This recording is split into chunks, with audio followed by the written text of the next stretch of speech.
ನಾಡಿನ ಎಲ್ಲ ನನ್ನ ರೈತ ಬಾಂಧವರು, ಮಹಿಳೆಯರು, ಯುವಕ ಸ್ನೇಹಿತರಿಗೆ ಪ್ರಥಮವಾಗಿ ವಂದನೆಗಳು. ಕಳೆದ 500 ದಿನಗಳಿಂದ ಬೆಂಗಳೂರು ಸಮೀಪದ ಬಿಡದಿ ಭಾಗದಲ್ಲಿ ರೈತ ಸಂಘಟನೆಗಳು, ರೈತ ಮಹಿಳೆಯರ ಸುದೀರ್ಘವಾದಂಥ ಭೂಮಿಯನ್ನು ರಾಜ್ಯ ಸರ್ಕಾರ ಭೂಸ್ವಾಧೀನ ಮಾಡಲಿಕ್ಕೆ ಹೊರಟಿದ್ದಾರೆ. ಆ ಒಂದು ಪ್ರಕ್ರಿಯೆಗೆ ವಿರೋಧವನ್ನು ವ್ಯಕ್ತಪಡಿಸಿ ರೈತ ಸಂಘಟನೆಗಳು, ಆ ಭಾಗದ ಕೃಷಿಕ ವರ್ಗ ಪ್ರತಿಭಟನೆಯನ್ನೇ ನಡೆಸ್ತಾ ಇದ್ದಾರೆ. ಆ ಪ್ರತಿಭಟನೆ ಈ ರಾಜ್ಯ ಸರ್ಕಾರದ ಹಠಮಾರಿ ಧೋರಣೆಯನ್ನು ಸರಿಪಡಿಸಲಿಕ್ಕೆ ಸಾಧ್ಯ ಆಗಿಲ್ಲ. ಇನ್ನು ಆ ರೈತ ಸಂಘಟನೆಗಳು ಮತ್ತು ಆ ಭಾಗದ ಕೃಷಿ ಕುಟುಂಬದ ಮಹಿಳೆಯರು ವಿಶೇಷವಾಗಿ ಈ ಒಂದು ಹೋರಾಟದಲ್ಲಿ ನೇರವಾಗಿ ಪಾಲ್ಗೊಂಡಿದ್ದಾರೆ. ರೈತರ ಪರವಾಗಿ ಈಗಾಗಲೇ ನಮ್ಮ ಪಕ್ಷದ ಯುವ ಘಟಕದ ಅಧ್ಯಕ್ಷರು ನಿಖಿಲ್ ಕುಮಾರಸ್ವಾಮಿಯವರು ಮತ್ತು ನಮ್ಮ ಪಕ್ಷದ ವತಿಯಿಂದ ಆ ಒಂದು ಹೋರಾಟದಲ್ಲಿ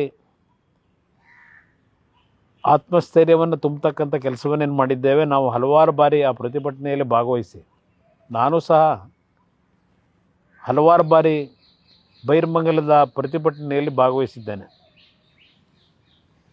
ಇದೇ ತಿಂಗಳು 9ನೇ ತಾರೀಕಿನಿಂದ 11ನೇ ತಾರೀಕಿನವರೆಗೆ 3 ದಿನಗಳ ಕಾಲ ಆ ರೈತರ ಪರವಾಗಿ ಆ ಭೂಮಿಯನ್ನು ಉಳಿಸಬೇಕು ಅಂತಕ್ಕಂಥ ಒಂದು ಹೋರಾಟದಲ್ಲಿ ನಾವು ಸಹ ಅವರಿಗೆ ಧ್ವನಿಗೂಡಿಸ್ತಕ್ಕಂಥದ್ದಕ್ಕೋಸ್ಕರವಾಗಿ ಒಂದು ಪಾದಯಾತ್ರೆಯನ್ನು ಇವತ್ತೇನು 9ನೇ ತಾರೀಕಿನಿಂದ ಪ್ರಾರಂಭ ಆಗ್ತಾಯಿದೆ.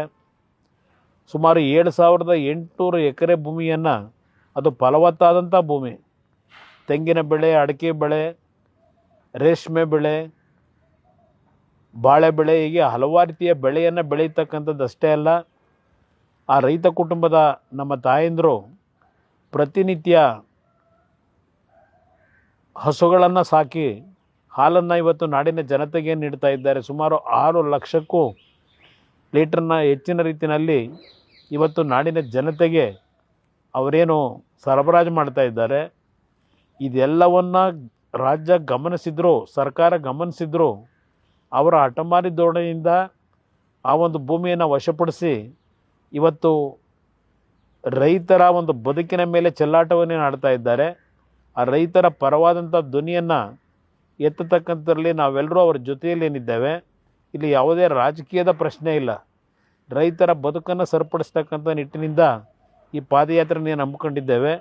ಈ ಪಾದಯಾತ್ರೆಯಲ್ಲಿ ಎಲ್ಲರೂ ಭಾಗವಹಿಸಬೇಕು ಅಂತಕ್ಕಂಥದ್ದಕ್ಕೆ ಇವತ್ತು ತಮ್ಮಲ್ಲಿ ಮನವಿಯನ್ನು ಮಾಡ್ತಾ ಇದ್ದೇನೆ. 9ನೇ ತಾರೀಕಿನಿಂದ 11ನೇ ತಾರೀಕಿನವರೆಗೆ ನಡೆಯತಕ್ಕಂಥ ಈ ಪಾದಯಾತ್ರೆಯಲ್ಲಿ ರೈತ ಮುಖಂಡರುಗಳು, ಹಲವಾರು ರೈತ ಸಂಘಟನೆಗಳ ಜೊತೆಯಲ್ಲಿ ಈಗಾಗಲೇ ಭಾಗವಹಿಸಿದ್ದೀರಿ. ಈ ಒಂದು ಕಾರ್ಯಕ್ರಮದಲ್ಲಿ ತಮ್ಮೆಲ್ಲರ ಒಂದು ಧ್ವನಿಯನ್ನು ಆ ರೈತರ ಪರವಾಗಿ ನೀಡ್ತಕ್ಕಂಥ ನಿಟ್ಟಿನಲ್ಲಿ ನಿಮ್ಮೆಲ್ಲರ ಸಹಕಾರವನ್ನು ಕೋರಿ ಈ ಕಾರ್ಯಕ್ರಮವನ್ನು ಯಶಸ್ಸುಗೊಳಿಸಬೇಕು. ಆ ರೈತರ ಬದುಕನ್ನು ಸರಿಪಡಿಸಲಿಕ್ಕೆ ರಾಜ್ಯ ಸರ್ಕಾರದ ಕಣ್ತೆರೆಸ್ತಕ್ಕಂಥ ನಿಟ್ಟಿನಲ್ಲಿ ತಮ್ಮೆಲ್ಲರ ಸಹಕಾರವನ್ನು ಕೋರ್ತೇನೆ. ಎಲ್ಲರಿಗೂ ನಮಸ್ಕಾರ.